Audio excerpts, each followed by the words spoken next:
रात के 9 बज चुके थे। दरभंगा से मेघालय का सफ़र शुरू हो चुका था। वैभव, बल्ली, सोनम और अनीसा अपने बोलेरो में बैठकर एडवेंचर के लिए निकलने के लिए तैयार थे। बल्ली ड्राइविंग सीट पर था और उसके बगल में अनीसा बैठी थी। पीछे वैभव और सोनम मज़े से बातें कर रहे थे। सब कुछ नॉर्मल लग रहा था, लेकिन कोई नहीं जानता था कि ये सफ़र सिर्फ एक सफ़र नहीं, बल्कि मौत का एक खौफनाक खेल बनने वाला है। वो लोग निकल पड़े। रास्ते भर जोक्स और गाने चलते रहे। देखते ही देखते जंगल का हिस्सा शुरू हो चुका था। घना अंधेरा फैल चुका था। पत्तों की हल्की सरसर और दूर से आने वाली किसी जानवर की आवाज़ उन सब के कानों में गूंज रही थी। बल्ली बिना किसी टेंशन के गाड़ी चला रहा था, लेकिन अनीशा को एक अजीब सी घबराहट हो रही थी। अनीशा ने धीरे से कहा, मुझे लगता है कि हमें यहाँ से बहुत जल्दी निकल लेना चाहिए। देखो ना यहाँ पे कितना सुनसान है पूरा। बल्ली मुस्कुराते हुए कहता है। अरे तू ओवर थिंकिंग करती रहती अनीशा, रिलैक्स। पर अनीशा की आंखों में एक अजीब सी बेचैनी थी और उसका ये एहसास सच होने वाला था। समय गुजर रहा था और देखते ही देखते कब 2 बज गए पता ही नहीं चला। हर तरफ सिर्फ अंधेरा था। ये वही वक्त होता है जब इंसान और आत्माओं के बीच का पर्दा सबसे पतला होता है। बल्ली को भूख लग चुकी थी और उनके दोस्तों को भी। तभी रास्ते के एक मोड़ पर उन्हें एक ढाबा दिखाई दिया। बाहर एक लाइट लगी हुई थी जो हल्की हल्की रोशनी दे रही थी, लेकिन फिर भी वहां अंधेरा था।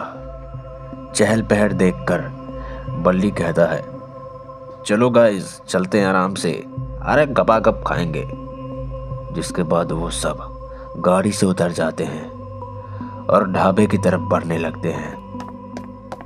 जैसे ही वो ढाबे के पास पहुंचे तो उन लोगों ने एक बूढ़े आदमी को काउंटर पर बैठा देखा, जिसके चेहरे पर एक अजीब सी शांति थी।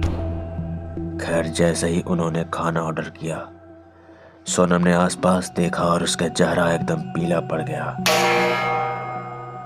गाइस, ये देखो, ये अखबार का टुकड़ा है और इस पे 2007 लिखा हुआ है।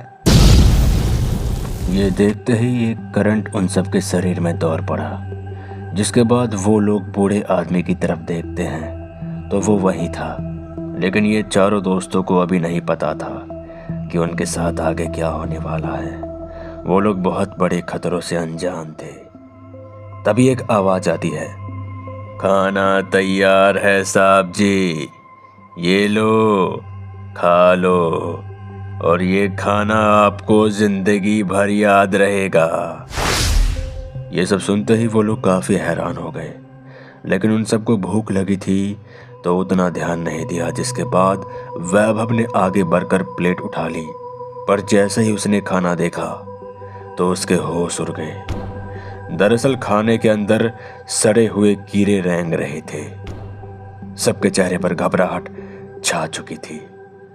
बल्ली तुरंत कहता है, ये सब क्या हो रहा है? ये तो। जिसके बाद वो लोग और कुछ कह पाते कि तभी एक आवाज आती है और वो आवाज उस बूढ़े आदमी की थी, अब तुम लोग यहाँ से नहीं जा सकते। ये सुनते ही वो लोग काफी डर चुके थे, बहुत ज्यादा। अजीब सी आवाजें हर तरफ से सुनाई देने लगी। ऐसा लग रहा था कि बहुत सारे शैतानी आत्मा हैं। जिसके बाद बल्ली जोर से चिल्लाता है, अरे अरे भागो जल्दी। फिर क्या था, वो चारों बिना कुछ सोचे समझे वहां से भागने लगे और जैसे तैसे करके अपने बुलेरो की तरफ दौड़े। पर जैसे ही उन्होंने पीछे मुड़कर देखा तो जिस जगह अभी एक ढाबा था, अब वहां सिर्फ एक सुनसान जंगल था। जिसके बाद वैभव डर से कांपते हुए बोला, ये क्या हो रहा है? हमारी किस्मत ही खराब है। अब नहीं बचेंगे हम लोग, अब नहीं बचेंगे। उसकी आवाज़ में डर था, और होता भी क्यों नहीं, क्योंकि उन्होंने जो देखा था वो बिल्कुल नॉर्मल नहीं था। जहाँ पे पहले वो ढाबा था, अब वहाँ एक सुनसान जंगल था।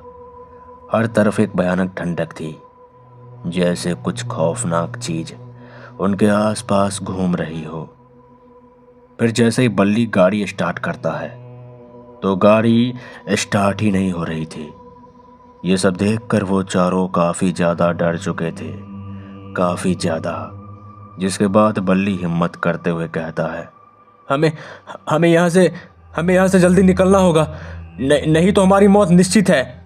मैंने सुना है कि भूतों को पानी से डर लगता है, और अगर हम कैसे भी नदी या कोई तालाब ढूंढ लेते हैं तो शायद हम बच सकते हैं।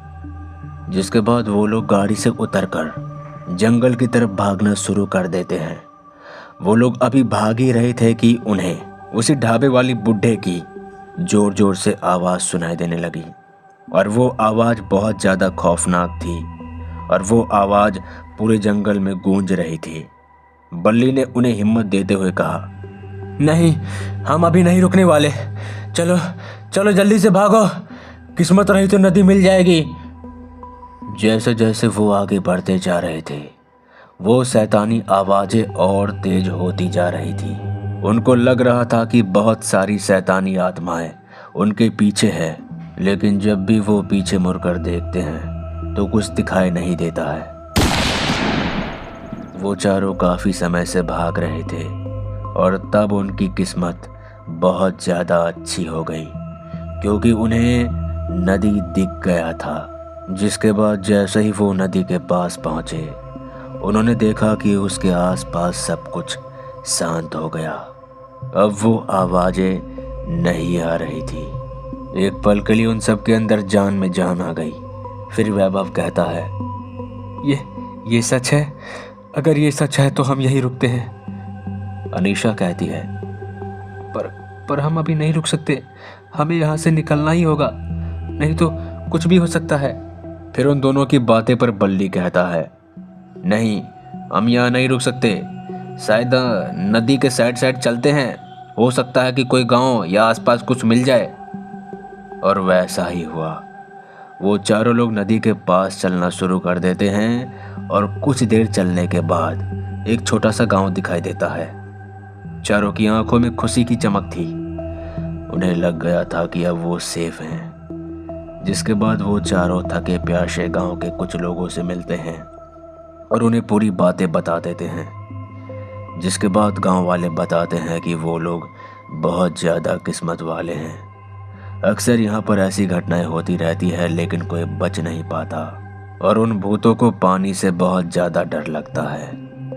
ये सुनते ही वो तीनों बल्ली को गले लगा लेते हैं, क्योंकि आज उसकी वजह से उन सब की जान बची, नहीं तो उनका मरना पक्का था।